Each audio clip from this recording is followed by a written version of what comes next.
Tällä videolla näytän sinulle, kuinka luot tilisi, vahvistat sen ja talletat rahaa eToroon ja samalla hyödynnät jopa $500 osakebonuksen, jonka saat rekisteröityessäsi. Siirrymme kuvauksen erikoislinkkiin tervetuliaisbonuksen kanssa ja selaamme alas kampanjaosioon. Jos katsot tätä videota vuonna 2026, voit hyötyä siitä, mutta jos katsot sitä vuonna 2027 tai myöhemmin, jätän sinulle linkin parhaaseen sen hetkiseen tarjoukseen. Painamme Aloita nyt ja aloitamme rekisteröitymisprosessin Google-tilillä tai yhdistämällä sen manuaalisesti. Kun olemme täällä, voimme valita käyttäjänimemme, hyväksymme ehdot ja napsautamme Luo tili. Sisäänpäästyäsi sinulta saatetaan kysyä suoraan, mihin osakkeisiin haluat vastaanottaa jopa $500 tervetuliaisdollariasi. Videon lopussa selitän, milloin ne annetaan sinulle ja miten ne lunastetaan. Kun tämä on tehty, voimme vahvistaa tilimme. Aloitusnäytöllä näkyy painike, josta voit vahvistaa sen suoraan. Klikkaamme sitä ja se vie meidät vahvistusprosessiin, jossa meidän tulee antaa etunimemme, sukunimemme, sukupuolemme ja syntymäaikamme. Kun painamme jatka-painiketta, järjestelmä kysyy meiltä maatamme ja osoitettamme. Merkitsemme ensimmäisen ruudun, jos olemme syntyneet nykyisessä asuinmaassamme, ja toisen ruudun, jos emme ole Yhdysvaltojen asukkaita.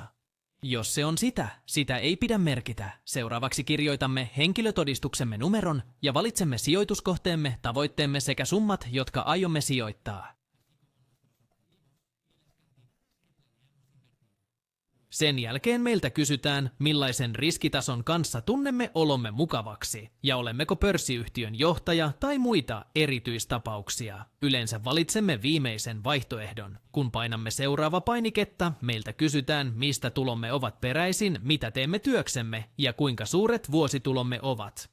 Ja viimeisissä vaiheissa meitä pyydetään vahvistamaan puhelinnumeromme tekstiviestillä. Lisäksi meidän tulee vahvistaa henkilöllisyytemme lataamalla kuva henkilöllisyystodistuksestamme sekä etu- että takapuolelta. Tämän voi tehdä joko tietokoneelta, jos kuva on tallennettu sinne, tai suoraan matkapuhelimen kameralla.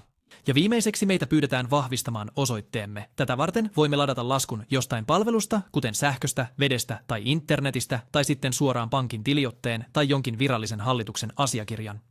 Olen valinnut vain internetlaskun, koska se oli käden ulottuvilla, mutta yleisintä on pyytää tiliote pankistasi. Ja painamme seuraava. Jos meillä on useampi kuin yksi verotuksellinen asuinpaikka, meidän on ilmoitettava se täällä. Omassa tapauksessani minulla ei ole sitä. Ja jos emme ole Yhdysvaltain kansalaisia, meidän on täytettävä verolomake.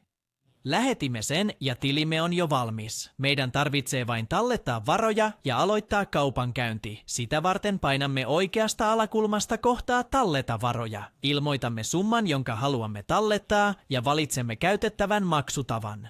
Yleensä paras tapa on pankkisiirrolla tai veloitustililtämme, koska siinä on vähemmän kuluja.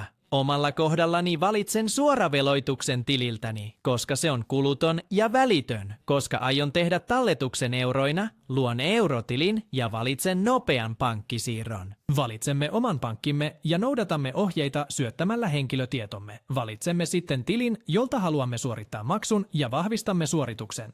Ja rahat ovat jo talletettuina eToro-tilillämme. Voit myös tallettaa varoja luottokortilla tai tavallisella pankkisiirrolla. Ja nyt meillä on eToro-tilimme luotu, vahvistettu ja varat valmiina sijoitettavaksi.